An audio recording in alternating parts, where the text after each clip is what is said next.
This is going to be another one of those little, I don't know if you want to call them podcasts, or, like I said, these videos that I do where I speak into this recording device and there's a picture on the screen. I really like doing these, so I'm going to keep doing them. So it's going to be another one of those, and I figured yesterday, the 31st of August, I had read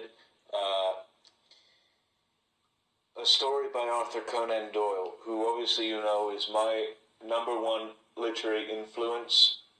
He's the one that actually made me love reading from his book The Lost World, and he's the one who, if you were to look at my writing, seems to be the most on my sleeve, as it were, when it comes to the wearing of influences.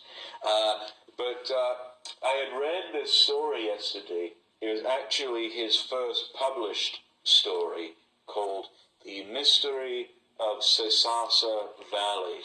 He published it anonymously, actually, in 1879, and he actually wrote it when he was acting as a paid assistant to somebody by the name of Dr. Reginald Radcliffe Hoare in Birmingham, when he was trying to, become a doctor and such. And I read this story and found it, it was the first one he ever, I don't know about wrote, but it was the first one he ever published. And I found it to be one of his finest. A masterful work of irony, certainly. But also what I found with it upon further reflection is that this story seemed to be, I don't know, the not groundwork, but basis, almost a foreshadowing of his whole literary career afterwards, that I thought I may as well, give a little talk as to why I think that. This video will contain spoilers to this story. If you've not read it, I suggest you go read it. I'm sure it's in the public domain. It's old enough that it probably is, so I suggest you go read it. It's a marvelous story. But this is going to be a shorter talk of mine, and I may read from this story some, but I will also point out some points that I want to make. Okay, so first of all, the first thing that jumps out to me is the title, The Mystery of Sasasa Valley. Now, the story itself is about these two Britishers who go down to South Africa to basically make their fortune. And, they have a devil of a time trying to do it until, they find out through this one fella that there's this evil spirit haunting this valley known as the Sasasa Valley, and he wants them to go and investigate it, and so they do. But I'll get into the rest of it later. But the title, Mystery of Sasasa Valley, the fact that this is technically a mystery story, already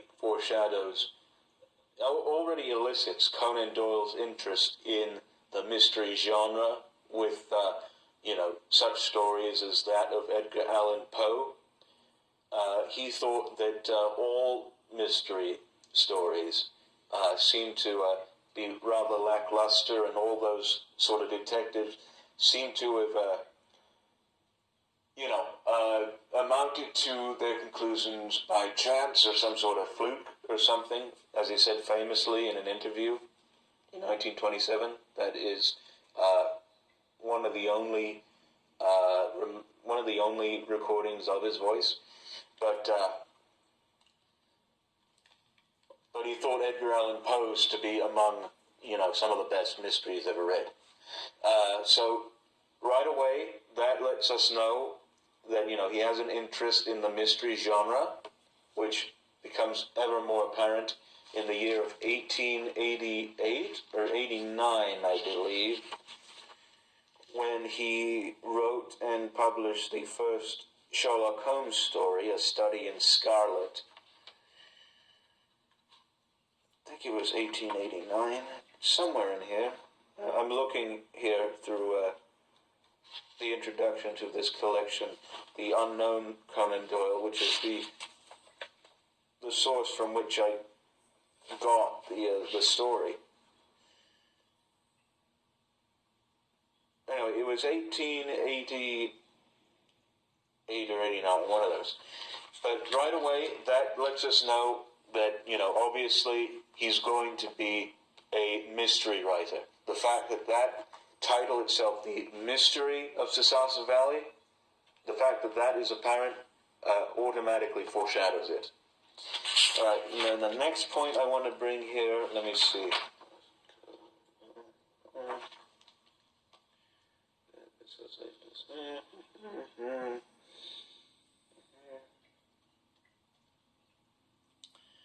Okay, so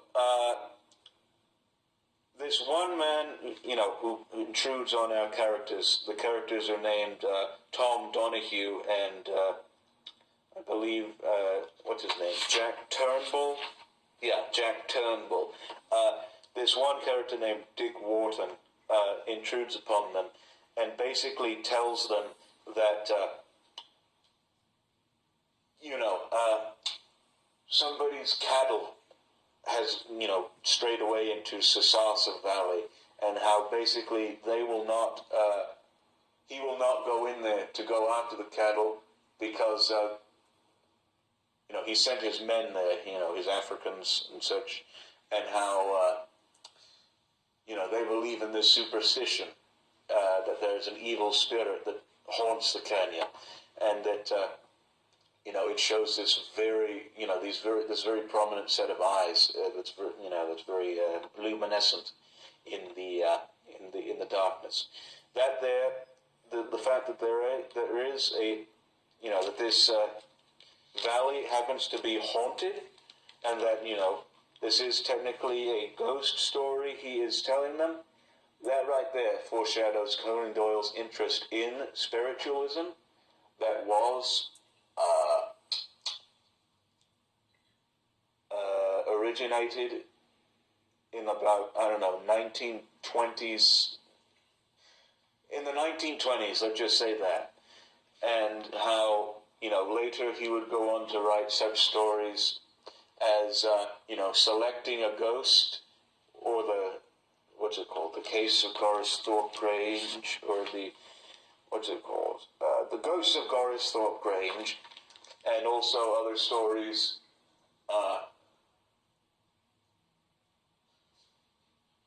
like The Brown Hand, and, The Ring of Thoth, and these would culminate into his Professor Challenger story, The Land of Mist, which is all about spiritualism and such. So that right there foreshadows his interest in the occult and spiritualism. Okay, the mere fact that these two characters propose to go down into this valley, this unknown region in Africa, already does indicate that Conan Doyle's interest in the unknown, which is obviously very prevalent in obviously the book I talk about the most, The Lost World, wherein obviously these explorers go to this plateau in South America, which is believed to be inhabited by prehistoric creatures and dinosaurs and all that, and they venture into the unknown. One of the main themes of that book is venturing forth into the unknown.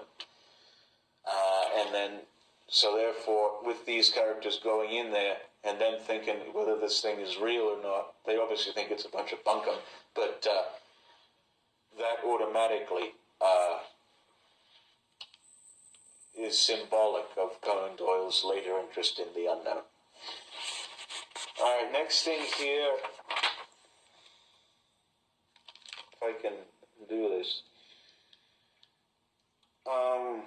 Let's see here. Okay, this is a little bit later in the story. They find that, they they find the supposed eyes that are in this valley. You know, they're glistening and such, but they find it only to be one. And basically, the character Tom Donahue, in the morning, once they, see this eye, once it's gone from them, they spend the night in this valley, or in this gulch, wherever they are. And he basically thinks it to be a very precious diamond. And so maps out an area and such and all that. In fact, I even have proof here at the very end of the story. You know what? I'll get to that later. He finds this to be a very precious diamond. And so marks the area with chalk. And, basically finds this very large stone and chips away at it. And then they bring it back to wherever they're staying, this farm, wherever they're staying. And essentially they find it to be rock salt, which is ironic. And so Tom Donahue is very crestfallen about this, and then our narrator Jack Turnbull, anathematizes, Dick Wharton and this character Madison, who was the one to actually identify the rock as rock salt. And basically, after that, they mention, Tom Donahue, he believes that, the diamond may still be in that valley. And so, he theorizes because they used a particular stone as a fulcrum in order to get down there and to anchor themselves. He figured that, that was it, and that they had fallen away, and therefore that would be the diamond. Well, it turns out to be the diamond that he was looking for, and then therefore, they have this momentous fortune and such and all that. But the main point that I want to get at, and that's the end of the story. They find that to be they end up getting very rich from this diamond. But anyway, the main point I want to drive home is there was one mention here somewhere, if I can find it.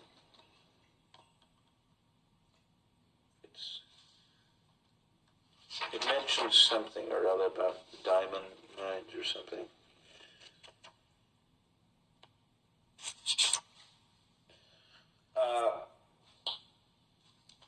If you don't mind, like I said, I'm still looking here.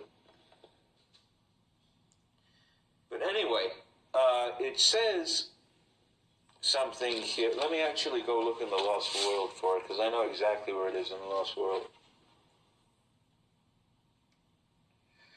Obviously, as you know, at the end of the Lost World, Roxton brings back these very precious stones, which were said to be from the Great De Beers diamond mine of Kimberley. And I believe that same mine is mentioned in this story. I can't seem to find it.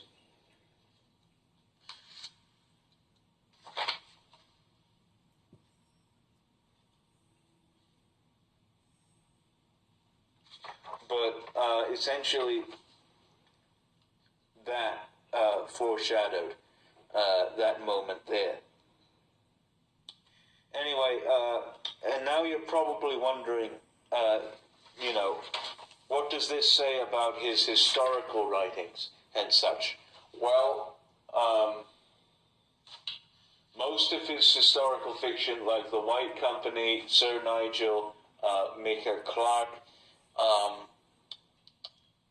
what's it called? The Refugees and all that, Rodney Stone. All these works involve very heroic people, going against all these odds and such, to essentially, I guess, become better, I don't know about better people, but they're very courageous and such and all that. And obviously, if these two characters, Jack Turnbull and Tom Donahue, are doing this, they're risking their lives. They could possibly be going up against an unknown beast. That obviously foreshadows all of Conan Doyle's historical writing. So that's my final point.